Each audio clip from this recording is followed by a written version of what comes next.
Hello everyone, I am Dr. Meenal Davalia, gynecologist, infertility consultant and laparoscopic surgeon. Do you know how is your mental health?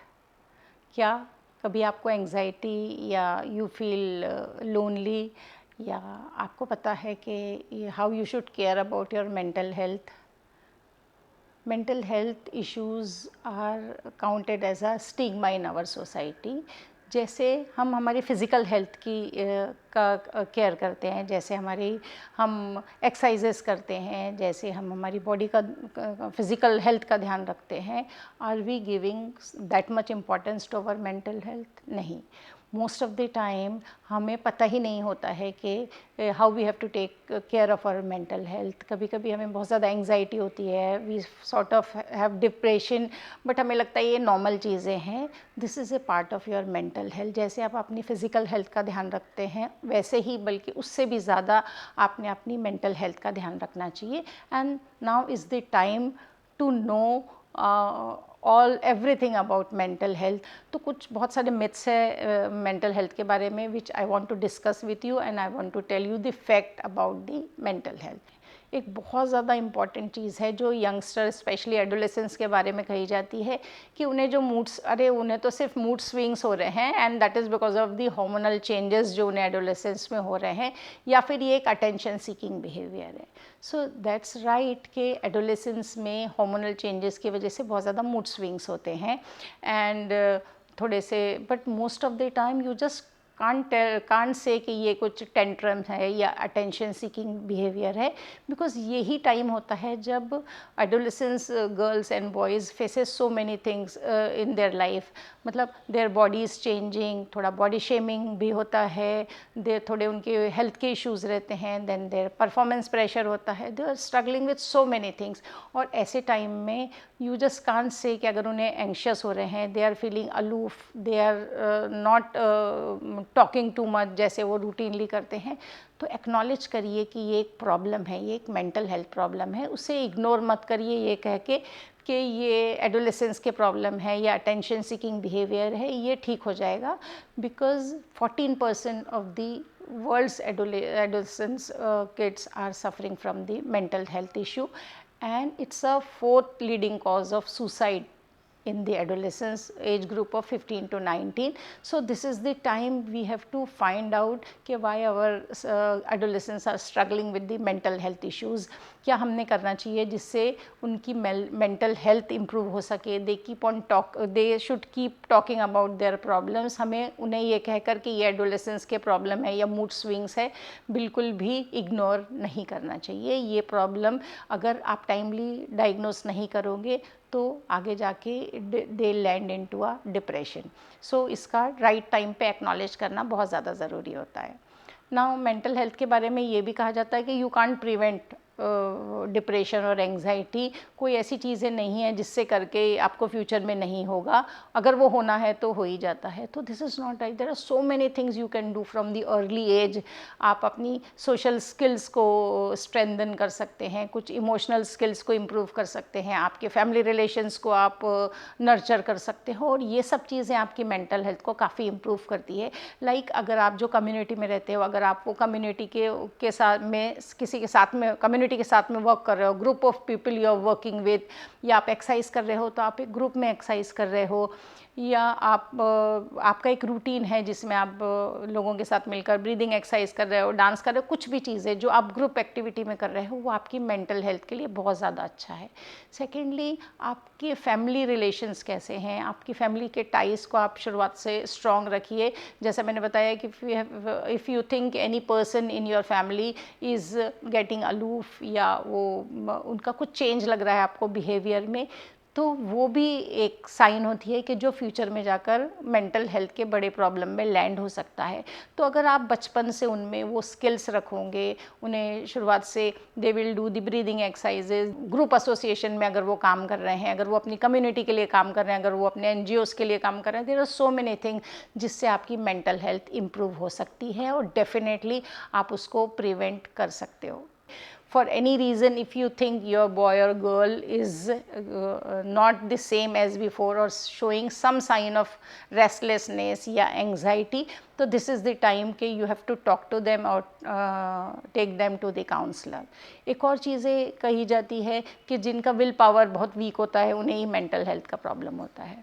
So no one chooses to have the mental health problem. वो आपके will power पे बिल्कुल भी या confidence पे बिल्कुल भी depend नहीं करता है. नहीं तो बहुत सारे सेलिब्रिटीज़ को, बहुत सारे ब्लॉगर्स को या बहुत सारे बॉलीवुड हीरो हीरोइंस को कभी डिप्रेशन या कभी मेंटल हेल्थ प्रॉब्लम ही नहीं होते थे.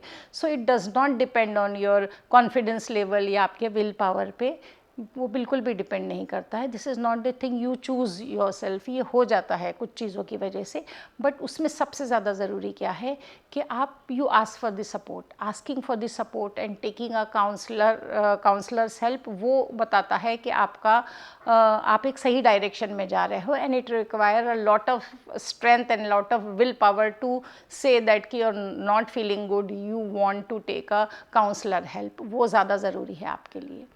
यंगस्टर के बारे में ये भी कहा जाता है या इवन फॉर द एडल्ट्स कि if you have friends you don't need counsellor. आप आपके फ्रेंड से बात कर सकते हो जिससे आपकी एंग्जाइटी और आपका डिप्रेशन जो भी है वो कम हो सकता है. तो आपका ये समझना ज़रूरी है कि friends are very good. You can always talk to your friends जिससे आपको काफ़ी अच्छा लग सकता है. But talking with your friend and talking with a counsellor, this is a lot of difference in it. Because जब काउंसलर आपसे बात करते हैं तो वो काफ़ी डीप आस्पेक्ट में आपकी लाइफ को टच करते हैं जो कभी कभी आपके फ्रेंड्स नहीं कर पाते हैं. सेकेंडली, दे विल नेवर जज यू व्हाट यू से. कभी कभी आपको डर होता है आप जब अपने फ्रेंड से बात करते हो कि वो आपको जज करेंगे अगर आप उन्हें ये चीज़ें बताओगे तो.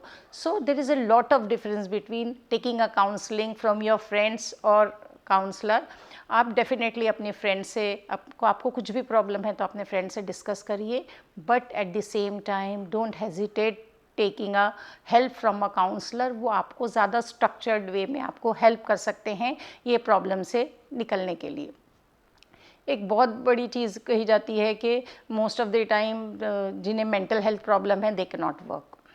Now we all know mental health issues कितने ज़्यादा कॉमन है. तो डेफिनेटली ऐसा बिल्कुल नहीं है कि जिन्हें थोड़े बहुत प्रॉब्लम है, थोड़े एंशियस फील कर रहे हैं, उन्हें they are quite productive in their work. जब वो वर्क में बिजी रहते हैं मोस्ट ऑफ द टाइम वो दे फील मच बेटर. और ऐसा बिल्कुल भी नहीं है कि जिन्हें मेंटल हेल्थ प्रॉब्लम है वो वर्क नहीं कर सकते हैं. वो अपना एक नॉर्मल लाइफ और नॉर्मल वर्क डेफिनेटली कर सकते हैं. सिमिलरली ये भी कहा जाता है कि मेंटल हेल्थ इश्यूज़ वाले बहुत ज़्यादा वायलेंट होते हैं. तो जब ये लोगों को मालूम नहीं था कि व्हाट इज़ मेंटल हेल्थ, तब ये बारे में कहा जाता था. एंड ये बहुत ज़्यादा सीवियर केसेस के लिए है. जो नॉर्मल हम जिसके बारे में बात कर रहे हैं डे टू डे के में अंडरलाइंग मेंटल हेल्थ प्रॉब्लम, उसमें मोस्ट ऑफ द टाइम कभी भी ऐसा नहीं होता है. मेंटल हेल्थ इश्यूज़ इंसान को कभी भी वायलेंट नहीं करती है. तो ये एक मिथ है कि मेंटल हेल्थ प्रॉब्लम है मतलब वो वायलेंट हो जाएगा या हो जाएगी, ऐसा बिल्कुल भी नहीं है. एक और बहुत बड़ी चीज़ कही जाती है कि bad parenting mental health issues को काफ़ी ज़्यादा बढ़ाते हैं. कोई नहीं चाहता है कि अपने बच्चों को ऐसे कोई प्रॉब्लम होना चाहिए या मेंटल हेल्थ प्रॉब्लम होना चाहिए, या deliberately they never do anything जिससे बच्चों को मेंटल हेल्थ प्रॉब्लम हो. बट आपका ये समझना बहुत ज़्यादा ज़रूरी है कि एडोलेसेंस एज में या चाइल्डहुड में आप किस टाइप से बच्चों से डील कर रहे हो. आपकी फैमिली का इन्वायरमेंट कैसा है, क्या बहुत ज़्यादा आपकी वायलेंस होता है थोड़ा बहुत, या बहुत ज़्यादा फाइटिंग होती है, या आपका बहुत ज़्यादा घर का माहौल पीसफुल नहीं है, या बहुत ज़्यादा हर चीज़ में स्ट्रगलिंग होती है. तो ये सब चीज़ें बच्चों को सिंस द अर्ली एज काफ़ी ज़्यादा अफेक्ट कर सकती है. तो इसलिए केयर गिवर का एक बहुत ज़्यादा बड़ा रोल है मेंटल हेल्थ के बारे में, स्पेशली मदर एंड फादर का, कि you have to talk to your kid from the early age. अगर वो मतलब यू शुड नेवर थिंक कि नहीं मेरे बच्चे को डिप्रेशन नहीं हो ही नहीं सकता, वो उसकी ऐसी पर्सनालिटी ही नहीं है, ऐसा आप नहीं समझ सकते हो. You have to talk early with them.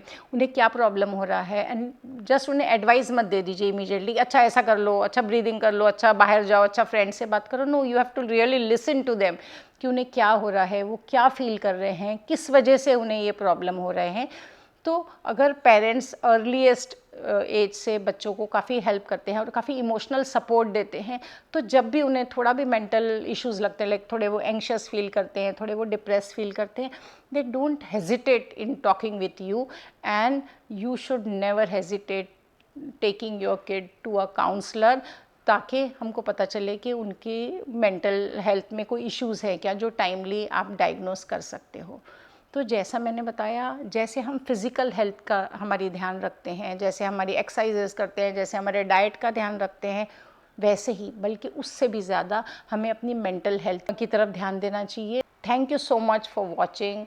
Do like, share and subscribe. Thank you so much.